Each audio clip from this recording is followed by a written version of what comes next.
Hai, welcome back to my YouTube channel. Jangan lupa like, comment, and subscribe ya. Oke, next kita lanjutin ya ceritanya.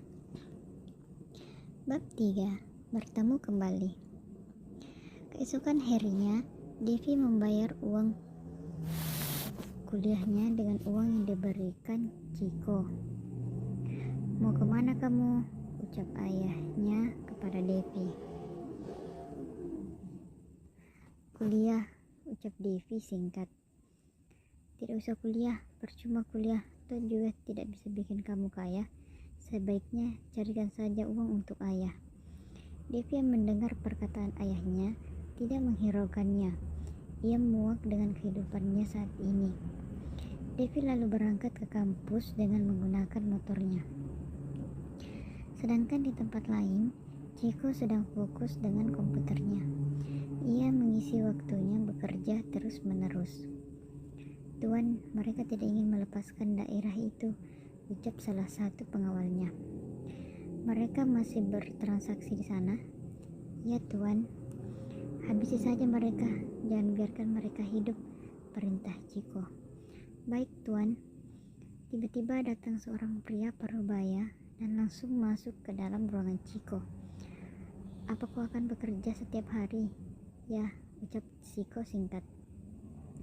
Tolong perhatikan kalau orang tua bicara, teriak Alex Giovanni sambil melempar sebuah pisau. Chiko pun dengan cepat langsung menghindar. Apa ayah ingin membunuh putra ayah sendiri? Ucap Chiko yang tak pernah berbicara dengan ayahnya lembut. Semenjak kematian ibunya, Chiko menjadi pribadi yang sangat dingin.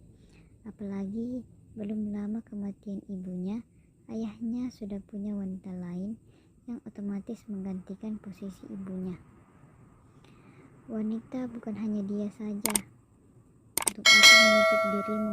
Menikahlah dengan Priscilla. Tak usah peduli dengan kehidupanku. Keluarlah dari ruangan ini, ucap Chiko kepada ayahnya. Dengan penuh emosi, ayahnya meninggalkan ruangan Chiko. Apa kalian kubayar hanya untuk berdiri di depan? Maka apa dia bisa masuk ke ruanganku? Ucap Chiko dengan penuh amarah. Maaf tuan, dia menodongkan senjata. Bodoh sekali kalian membiarkan masuk. Akan kubunuh kalian, decak Chiko dengan penuh kemarahan dan keluar dari ruangannya. Suasana hati Chiko saat ini buruk. Ia sangat benci kepada sang ayah karena rasa sakit yang ia terima dari ayahnya. Chiko pergi meninggalkan perusahaan miliknya menggunakan motor pribadinya. Ia melajukan mobilnya dengan kecepatan tinggi. Setelah sampai di rumah kosong yang tak jauh dari mansion miliknya, di dalam rumah itu ada ruang rahasia tempat Chiko sering meluapkan kekesalannya. Di dalam ruangan itu terdapat beberapa orang yang sangat memprihatinkan. Benar saja, tempat itu adalah tempat ia menghabisi tahanannya, orang yang mengganggu hidupnya. El Drago Chiko Giovanni memang terkenal dengan julukan mafia berdarah dingin. Chiko mengambil sebuah alat pemotong, beberapa pisau, dan cairan yang tersedia di atas meja. Hahaha, aku masih baik membiarkanmu hidup hingga saat ini. Shrek. Sebuah pisau menggores sebuah lengan kekar pria yang sedang duduk di sebuah kursi dengan tangan dan kaki yang diborgol. Ampun, ucap pria itu. Bunuh saja aku. Bunuh? Apa kau bosan hidup? Hahaha, jika begitu aku tidak akan berbaik hati, ucap Chiko menancapkan sebuah pisau, lalu menyeret pisau itu di kulit pria itu dengan membuat garis. Bunuh saja aku. Kenapa? Bukankah ini menyenangkan? Lihatlah pisau ini menikmati setiap goresan tubuhmu. Hari ini aku sangat kesal kepada seseorang. Aku ingin sekali melakukan ini dengannya. Tapi dia ayahku sendiri.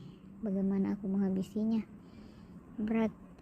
Chiko menendang pria itu hingga terjatuh, sehingga sesuatu menancap ke perutnya. Semua pengawal merasa ngeri melihatnya. Mereka semua tahu jika saat ini Chiko penuh kemarahan yang sulit untuk dikontrol. Setelah merasa puas, ia keluar dari ruangan itu dan masuk ke dalam sebuah kamar, lalu membersihkan dirinya dan membakar pakaian yang ia pakai, lalu pergi meninggalkan tempat itu. Setelah pulang dari kuliah, Devi seperti biasanya kembali ke tempatnya bekerja pada waktu. Aku harus bekerja, aku tidak boleh melakukan kesalahan lagi, gumam Devi dalam hati sambil melajukan motornya. Namun saat di perjalanan, Devi dihadang oleh sekelompok preman. Aduh mampus, apa lagi ini? Pikir Devi kesal sambil menghentikan motornya. Wah bos, ada wanita cantik nih. Hahaha, bau dia, perintah pimpinan preman itu. Awas, aku ingin pergi bekerja, teriak Devi. Ayolah sayang, kita akan bersenang-senang, ucap pemimpin preman itu sambil memegang bahu Devi. Lalu dengan cepat Devi menepis tangan itu. Yang sentuh aku ingin pergi, awas, ucap Devi. Lalu dengan cepat pemimpin preman itu menarik tangan Devi hingga motor Devi terjatuh. Kemudian dengan cepat seorang pria langsung mengangkat tubuh Devi seperti karung beras. Lepaskan aku, ucap Devi berteriak sambil memukul belakang pria yang mengangkatnya. Lepaskan dia, terdengar suara teriakan pria yang berjalan menuju tempat Devi dihadang. Siapa kamu? Oh, mau jadi pahlawan kesiangan? Tolong aku, teriak Devi keras. Sekali lagi aku katakan lepaskan dia, ucap Ciko dengan menatap penuh tajam. Banyak bicara kamu, ucap salah satu preman sambil memukul Ciko. Ciko pun dengan cepat langsung menggeser tubuhnya lalu menendang preman itu, lalu menghajar seluruh preman itu dengan tangannya sendiri. Kini semua anggota preman itu terkapar di jalan tak sadarkan diri, kecuali pemimpin preman itu yang menggendong tubuh Devi. Devi lalu menggigit kuat punggung preman itu, dan preman itu pun langsung melepaskan gendongannya. Devi pun langsung berlari ke arah belakang Ciko untuk bersembunyi. Ciko pun dengan masih penuh amarah menghajar preman itu hingga babak belur dan tak sadarkan diri. Prok-prok, suara tepuk tangan Devi yang merasa takjub. Apa kau terluka? Ucap Devi yang langsung melihat ke arah tubuh Ciko yang dialiri darah segar. Aku tidak apa-apa, ucap Ciko datar. Apanya yang tidak apa-apa? Bagaimana jika ini infeksi? Ucap Devi khawatir. Sini aku bersihkan. Kau punya kotak P3 kan? Iya, ada di mobil. Baiklah sini.